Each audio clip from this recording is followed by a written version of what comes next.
has just done an interview with Fox 59 in Indiana and basically confirms, reaffirms, provides more credibility to what retired Carroll County prosecutor Bob Ives said on the Delphi murder investigation in terms of a signature left behind by the killer. Hi, thanks once again for tuning in, watching, sharing, liking, and subscribing. As you and I continue on the trail of the Delphi killer, stick around. We're going to play this brief clip from retired FBI agent in charge of all the bureaus that were working on the Delphi case in terms of the FBI in Indiana, and what he has to say about a signature left behind by the Delphi killer, mirroring what former Carroll County prosecutor Bob Ives said recently in his interview on Dr. Oz. Let's do something kind of unique as well. And after we play you that clip, I want to bring you our latest poll results and see what you have to say in terms of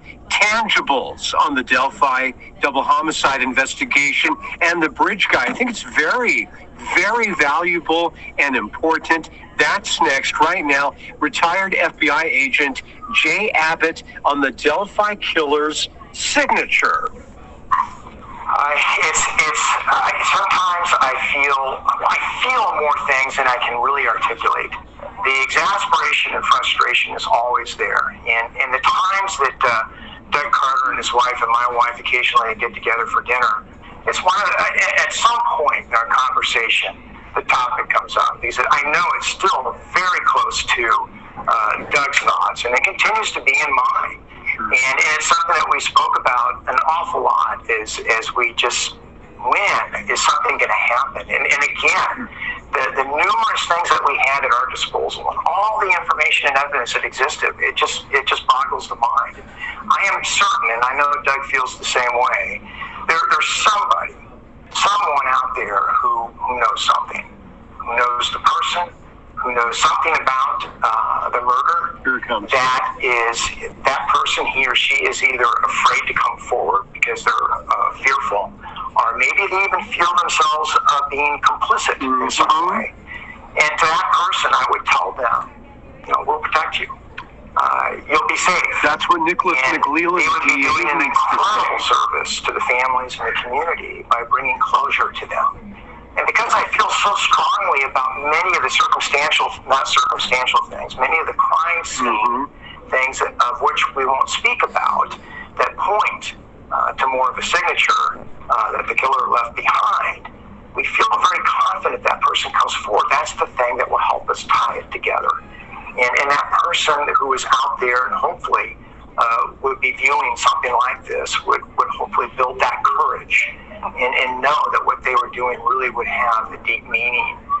Well, absolutely. So, a couple quick points.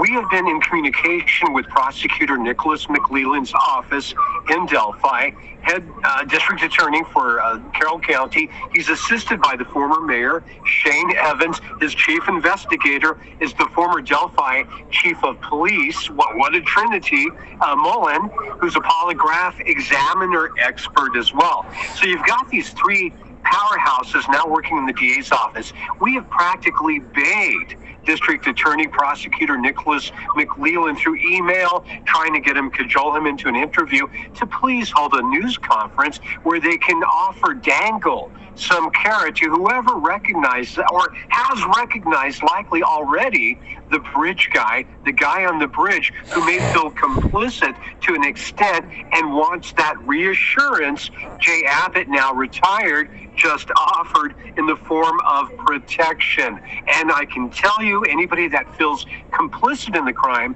wants some legal protection. The fear, not so much of the bridge guy himself or physical damage, but fear of law enforcement and getting charged in the crime, because now they feel they've waited so long, it's too late to come forward and they'll be in trouble.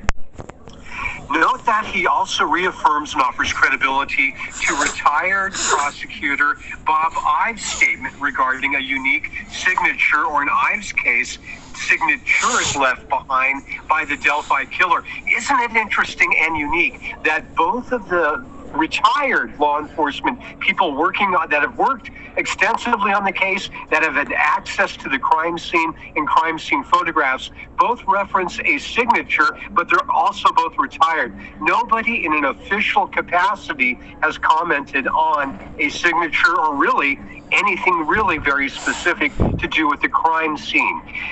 Carroll County Sheriff Tobe Lesenby has mentioned they have DNA, presumably the killers, but I guess they have to prove that in court. And they also have a fingerprint or palm print or thumbprint that is smudged.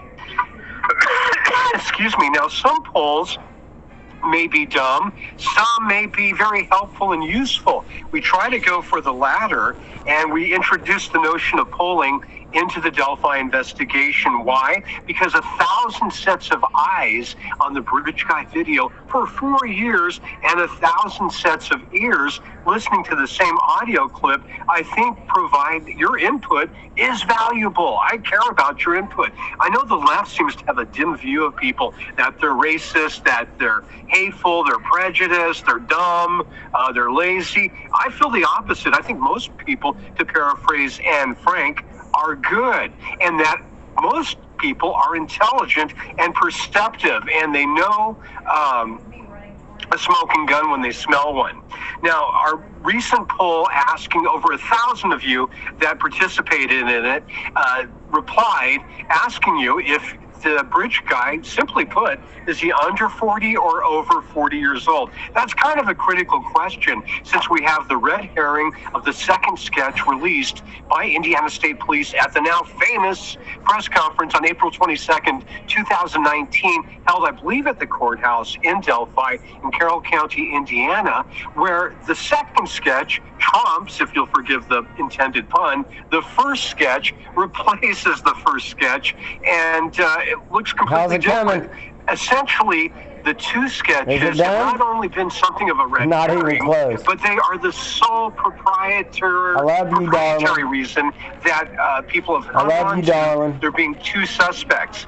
I have had law enforcement tell me specifically, I think it was Doug Carter personally, during an interview, that, well, when the killer's arrested, we feel he'll look like both sketches. No, and also I won't. consider Carter's comments in that famous press conference from 2019, where he says to the killer, who may be in this room right now, stupid, or something along those lines. Sorry, it's always phrased in a singular reference. Now, of course, there could be accomplices, but law enforcement has stated unequivocally the guy in the video is the guy that we hear in the audio clip. In our poll question,